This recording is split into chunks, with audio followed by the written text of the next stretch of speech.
नमस्कार साथियों, स्वागत आप सभी का आपके अपनी YouTube channel IT foundation classes में। तो दोस्तों, जैसे कि आप सभी को पता है, आईटी एग्जाम्स और आईटी जॉब से रिलेटेड सभी यूजफुल अपडेट्स रेगुलर इस यूट्यूब चैनल के माध्यम से मैं आप सभी तक पहुंचाता रहता हूं। तो यदि आप लोग फर्स्ट टाइम हमारे इस यूट्यूब चैनल पे हैं तो इसे सब्सक्राइब करें, साथ ही साथ बेल आइकन के बटन को प्रेस करें ताकि आईटी से रिलेटेड सभी महत्वपूर्ण अपडेट्स रेगुलर आप सभी तक पहुँचती रहें। तो दोस्तों, आज की इस वीडियो में मैं आप लोगों को बताने वाला हूँ आईटीआई के साथ जो स्टूडेंट 12th करते हैं उनका जो इंग्लिश का पेपर होता है वो कंप्लीट पेपर जो है किस लेवल का आपसे पूछा जाता है, कितने टोटल क्वेश्चंस आपसे पूछे जाते हैं, किस तरीके के क्वेश्चंस आप लोगों से पूछे जाएंगे, कंप्लीट जो है इस पेपर में आप लोगों को देखने को मिलेगा। और मैं आपको लाइव ओरिजिनल पेपर जो है आईटी के साथ 12th एग्ज़ाम का जो इंग्लिश का पेपर होता है ओरिजिनल पेपर में आप लोगों को यहाँ पे बताने वाला हूँ। तो सबसे पहले तो देखो यार, ये जो है पेपर आपके 24 क्वेश्चंस इस पेपर में पूछे जाते हैं। दो सेक्शन होते हैं, सेक्शन ए में 16 क्वेश्चन और सेक्शन बी में 8 क्वेश्चन, 4 + 4 8 क्वेश्चन। ठीक है, ये किसी स्टूडेंट ने ही एग्ज़ाम दिया था। एग्ज़ाम जो है इसका 6 जून 2023 को लगा था, यानी कि 2023 का ही ये पेपर है, बिल्कुल लेटेस्ट पेपर है, ज़्यादा पुराना भी नहीं है। तो ऐसे स्टूडेंट्स जो अभी 2024 में एग्ज़ाम देने वाले हैं, 25 में, 26 में जो भी देंगे, उनके लिए काफ़ी ज़्यादा यूज़फुल ये पेपर रहने वाला है। यहाँ पे देखिए जनरल इंस्ट्रक्शंस है, तो इंस्ट्रक्शंस में तो कुछ है नहीं, वही जो है आप लोगों के रोल नंबर वगैरह लिखना है, क्वेश्चंस को सही से करना है। ठीक है, इसके बाद में देखो यहाँ पे नोट पॉइंट्स लिखे हुए, नोट पॉइंट में वही लिखा हुआ है कि 2 सेक्शन होते हैं इस पेपर में। ठीक है, ए और बी। ए सेक्शन के सारे क्वेश्चंस करने पड़ेंगे, ऑल क्वेश्चंस, सभी क्वेश्चंस आपको सेक्शन ए के करने पड़ेंगे। सेक्शन बी में दो दो ऑप्शंस होंगे, उनमें से एक ऑप्शन आप लोगों को अटेम्प्ट करना पड़ेगा। मार्क्स जो है हर क्वेश्चन के सामने इंडिकेटेड है कि कौन सा क्वेश्चन कितने मार्क्स का आपसे पूछा गया है। अब चलो स्टार्ट करते हैं। फर्स्ट देखिए, आपसे जो है पेसिस पूछा जाएगा, ये पैराग्राफ है। इस पैराग्राफ को आप लोगों को पढ़ना है और पढ़ने के बाद में जो है आप लोगों को जो भी आगे क्वेश्चंस पूछे गए हैं उन क्वेश्चंस का आंसर देना है। तो ये पैराग्राफ है। इसके बाद में देखो, इससे रिलेटेड आपके पास में ये 4 क्वेश्चंस थे। ठीक है, 4 question. Who was Charles Dickens. ठीक है, तो ये यहाँ पे बिल्कुल इस पैराग्राफ में पढ़ के आप आसानी से आंसर दे सकते हो। ठीक है, और इसी में देखो यार, और के अंदर एक सेकंड पैराग्राफ भी दिया हुआ है, सेम एज इट इज जो फर्स्ट पैराग्राफ था उसी की जैसे इसको भी आप लोगों को पढ़ना है। या तो वो वाला कर दो या फिर ये वाला, और का मतलब आप समझते हो, दोनों में से कोई एक। ठीक है, तो यहाँ पे जो है वो आप पढ़ोगे। पढ़ने के बाद में 4 क्वेश्चंस यहाँ पे पूछे गए हैं, चारों क्वेश्चंस जो है उसके आंसर आप लोगों को देने हैं। हाँ देखो यार, एक चीज़ मैं आप लोगों को बताना चाहूँगा कि ये तो तीनों तो क्वेश्चंस है।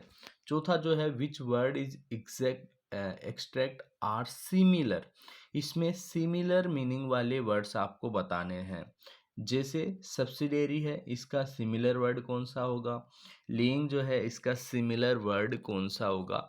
जो पैराग्राफ था, इस पैराग्राफ में से आप लोगों को बताना है कि इन दोनों के, जिनको हम सिनोनिम्स बोलते हैं, सिमिलर वर्ड कौन से हैं, ये आप लोगों को बताना है। तो इस लेवल का इंग्लिश तो देखो यार, जब आप पूरा प्रॉपर इंग्लिश के ज्ञाता बन जाओगे तभी दे सकते हो। बट इन क्वेश्चन के आंसर जो है आप इजीली इसमें से सर्च करके बता सकते हो। तो कोशिश करें जितना भी आप लोग सही से कर सको उतना करने की कोशिश करें। इसके बाद में देखो, जो बी है, इसमें भी आप लोगों को ये पैराग्राफ दिया गया है। पैराग्राफ पढ़ के आप लोगों को इन सभी क्वेश्चंस के आंसर्स देने हैं। हाँ, यहाँ पे मैं बताना चाहूँगा कि इस पैराग्राफ में से जो आंसर्स दोगे उसमें भी ये 3 क्वेश्चन जो है इनके तो डायरेक्टली आंसर देने हैं, और इसमें आप लोगों को अपोजिट मीनिंग बताना है समर और प्लीजेंट का। ठीक है, चलो बढ़ते हैं नेक्स्ट। फिर देखो, इसमें भी और में भी है। ठीक है, तो पैराग्राफ के ये इस तरीके से 2 क्वेश्चंस हो गए। ठीक है, और में से आप देख के एक एक ले सकते हो। तो फर्स्ट क्वेश्चन में 2 पैराग्राफ वाले क्वेश्चन पूछे गए हैं, दोनों में जो है 4-4 क्वेश्चन है 8 नंबर के। समझ रहे हो, फर्स्ट क्वेश्चन में 2 क्वेश्चन आपसे पैराग्राफ के पूछे गए, ए और बी। अब इसके बाद में देखो, ये क्वेश्चन आंसर है। ठीक है, अब इन क्वेश्चन आंसर से आप लोग अंदाज़ा लगा सकते हो कि क्वेश्चन आंसर जो है वो कौन सी बुक से आ रहे हैं। समझना बात को। बहुत सारे स्टूडेंट्स को ये डाउट रहता है कि सिलेबस आता कहाँ से है। तो यहाँ पे देखिए 30-40 वर्ड्स में क्वेश्चंस दिए हुए हैं, माई फर्स्ट स्टेप। अब आप ये सर्च करो कि आपकी कौन से जो है, जैसे 12 जनरली जो है आपकी जो 12th बोर्ड की बुक्स है उसी में ये चैप्टर्स हैं और वहीं से ये क्वेश्चंस आप लोगों से पूछे जाते हैं। ठीक है, fuel of the future, my son will not a beggar be, I must know the truth, in chapter में से क्वेश्चन है। तो ये इन क्वेश्चंस के आप लोगों को आंसर देने हैं। सभी क्वेश्चन 2-2 नंबर के प्रत्येक। तो अच्छा, एनी 3 क्वेश्चंस आप लोगों को करने थे। यहाँ पे 3 क्वेश्चन, प्रत्येक क्वेश्चन 2 नंबर का, तो 6 नंबर का ये सेकेंड क्वेश्चन आपसे पूछा गया। इसके बाद में थर्ड देखो, फिर से जो है वही the tiger in the tunnel. ठीक है, इसी स्टोरी से एक क्वेश्चन पूछा गया है। सिंपल सा एक क्वेश्चन है, आपने कभी स्टोरी सुनी होगी तो इस स्टोरी से क्वेश्चन है। आगे देखिए ये क्वेश्चन है। ठीक है, इसके बाद में देखो, read the following extract and answer the questions. ये एक्सट्रैक्ट दिया हुआ है, पोइम का पोर्शन है ये। ठीक है, किसी जैसे पोइम कविता होती है उसका पोर्शन है, उसमें से आपको ये क्वेश्चंस फिर पूछे गए हैं, इनका आंसर देना है। सिमिलरली जो है फिर से ये आपके जो है पोएम का एक पोर्शन है। ठीक है, ये पोएम का कोई पैरा है, वहाँ से ये क्वेश्चंस आपसे पूछे गए हैं। 5 नंबर का एक क्वेश्चंस आपका रहने वाला है। तो इसके अकॉर्डिंग आप लोग अच्छे से तैयारी कीजिए। आगे देखिए फिर fifth question, read the passage given below, answer the question. वही पैसेज गिवन है, पैसेज में से फिर आप लोगों को आंसर्स देने हैं क्वेश्चंस के। ठीक है, और इसमें 8 नंबर के क्वेश्चंस आपसे पूछे गए हैं एक पैराग्राफ से। ठीक है, ये पैराग्राफ है, पैराग्राफ से ही आपसे 8 नंबर के क्वेश्चंस पूछे गए हैं। नेक्स्ट देखो 6 क्वेश्चन, ये भी पैराग्राफ ही है। Read the following passage in answer the questions that follow. ये क्वेश्चंस गिवन, ये फिर से पैराग्राफ ही है। पैसेज मतलब समझते हो ना, पैसेज मतलब पैराग्राफ ही एक तरीके से, पैसेज एक अध्याय से। ठीक है, ये आपको गिवन है, इसको अच्छे से पढ़िए। यहाँ से जो है फिर से 8 नंबर के क्वेश्चंस पूछे गए हैं इस बार। ठीक है, 2-2 नंबर के प्रत्येक क्वेश्चन आपसे पूछे गए हैं। नेक्स्ट है 7th question, read the passage given below and complete the statement that follow. यहाँ पे देखिए फिर से पैसेज ही है और आपको ये स्टेटमेंट जो है वो कंप्लीट करने हैं। एक एक नंबर के 4 क्वेश्चन यहाँ पे पूछे गए हैं। स्टेटमेंट्स आपको जस्ट इस पैराग्राफ में से जो पैसेज था इसमें से जस्ट पढ़ के आपको इन सेंटेंस को कंप्लीट करना है, सेंटेंस को कंप्लीट करना है, सेंटेंस को कंप्लीट करना है, सेंटेंस को कंप्लीट करना है। ठीक है, चलो नेक्स्ट देखो, समरी वाला है। अब इसको ध्यान से समझिएगा स्टूडेंट्स, ये क्वेश्चन बहुत आसान है, ये आपको पास करवा देगा। Read the passage given below and make summary in about 80 words.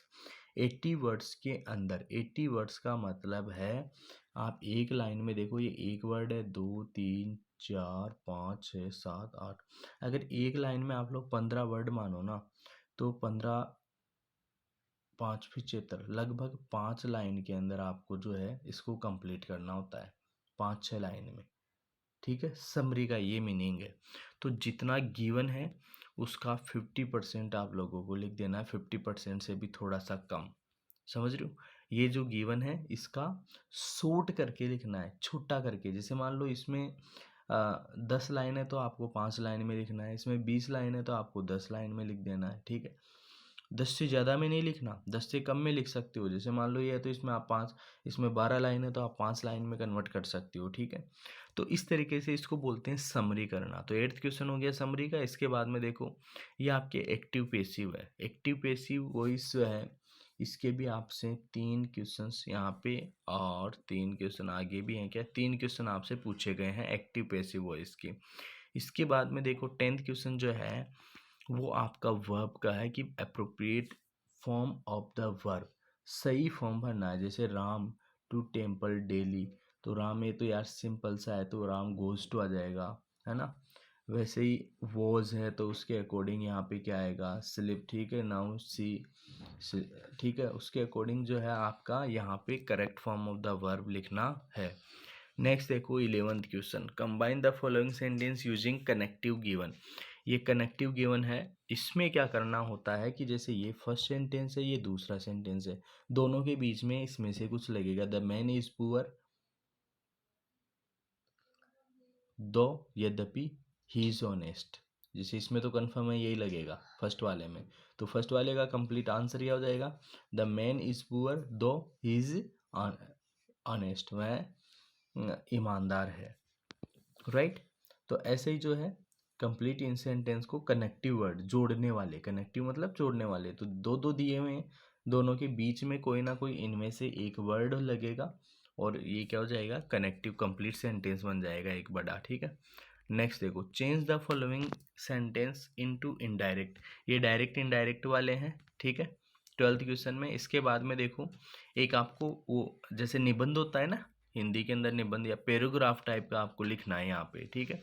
एक पैराग्राफ लिखना है 100 वर्ड्स में।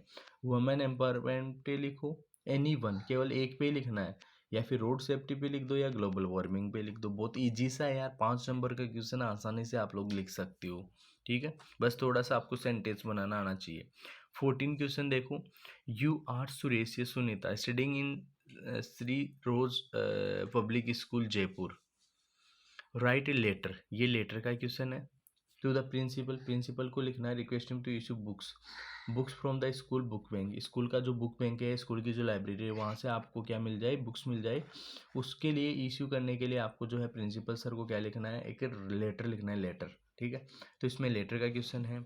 इसके बाद में देखो, यहाँ पे है the following passage has 7 mistakes of spelling and other grammatical inaccuracies, correct the errors in your answer book, one has been done as an example. यहाँ पे बोल रहा है कि जो पेसेज है, फॉलोइंग पेसेज है, उसके अंदर 7 मिस्टेक है, उनको सही करना है। जैसे यहाँ पे एक एग्जाम्पल दिया हुआ है, इस एग्जाम्पल को देखना है, ठीक है। एक एग्जाम्पल दिया हुआ है इसमें कि जैसे ये बैकबोन था, ठीक है, बैक बॉन्ड, ये आता करेक्ट फॉर्म। तो इस टेबल, ऐसी टेबल बना के आपको इन मिस्टेक्स का क्या करना है, करेक्ट फॉर्म लिखना है, करेक्ट फॉर्म, ठीक है, करेक्ट फॉर्म लिखना है।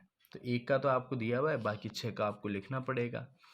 Read the following passage and makes notes in points only using appropriate heading and सब हीडिंग। तो यहाँ पे पेसेज को पढ़ना है, मेक नोट्स इन पॉइंट्स ओनली, पॉइंट्स के अंदर नोट्स बनाने हैं, पॉइंट्स के अंदर क्या करना है, नोट्स बनाने हैं। प्रॉपर हेडिंग जो है, प्रॉपर हेडिंग भी लिखना है आपको, और सब हेडिंग अगर ज़रूरत हो तो वो भी लिखना है, ठीक है। इस तरीके से इसको आपको नोट्स की तरीके से लिखना है, पैसेज को, बहुत ईजी सिंपल सा है।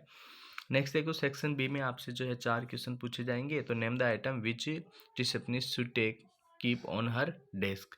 तो ये जो है क्वेश्चन था बुक का एक तरीके से। Write notes on the following, इनके ऊपर नोट्स लिखना है। Aids of the receptionist analysis tense in telephoning the receptionist desk, इनके ऊपर क्या करना है, आपको नोट्स बनाकर लिखने हैं। नेक्स्ट देखो, how will you repeat the following telephone number to the caller, indicate pauses by using a stroke before every pause. इन टेलीफोन नंबर्स को आप लोग कैसे बोलोगे, उसके बारे में आप लोगों को यहाँ पे लिखना है। Using the telephone memo format, write out message that you as the operator receptionist will note down. तो यहाँ पे भी टेलीफोन मेमो फॉर्मेट से रिलेटेड एक क्वेश्चन पूछा गया है। नेक्स्ट देखो, write a letter to mister Sarita, Sarita को आपको लेटर लिखना है, ठीक है। ये लेटर का क्वेश्चन है, क्वेश्चन नंबर 17। और क्वेश्चन नंबर 18 है आपका, you want to apply for a job, prepare a curriculum vitae. मतलब आपका सीवी, जैसे रिज्यूम होता है ना, रिज्यूम, वो रिज्यूम आप लोगों को लिखना है। इसका जो है 6 नंबर का क्वेश्चन है, काफ़ी बढ़िया सिंपल सा है। रिज्यूम कैसे लिखते हैं तो ये आप लोग आईटीआई में जनरली सीख लेते हो, तो वो यहाँ पे आप लोगों को लिखना है क्वेश्चन नंबर 18 में, ठीक है। इसके बाद में देखो, क्वेश्चन नंबर 19 जो है, state whether the following statement are true और फॉल्स। ट्रू और फॉल्स की क्वेश्चन है। क्वेश्चन नंबर 20 जो है, उसमें है मैच ईमेल एंड इनोमेंस एबिलिटी, इनको मैच करना है, मैचिंग वाला एक क्वेश्चन है। और इस तरीके से जो है आप लोगों का पेपर कंप्लीट हो जाता है। टोटल 20 क्वेश्चन जो है आपके यहाँ पे हैं। तो इस तरीके से ये आप लोगों का इंग्लिश का पेपर आपसे पूछा जाता है, ठीक है। तो स्टूडेंट्स, आई होप कि आप लोगों को आज का वीडियो काफ़ी पसंद आया होगा। हाँ, आईटीआई के साथ 12th इंग्लिश पेपर के एग्ज़ाम से रिलेटेड आपका कोई भी क्वेश्चन हो, डाउट हो, तो आप लोग जो है इस वीडियो के कमेंट सेक्शन में कमेंट करके हमसे पूछ सकते हैं। तो मिलते हैं दोस्तों नेक्स्ट वीडियो में, तब तक के लिए आप सभी को बहुत बहुत धन्यवाद।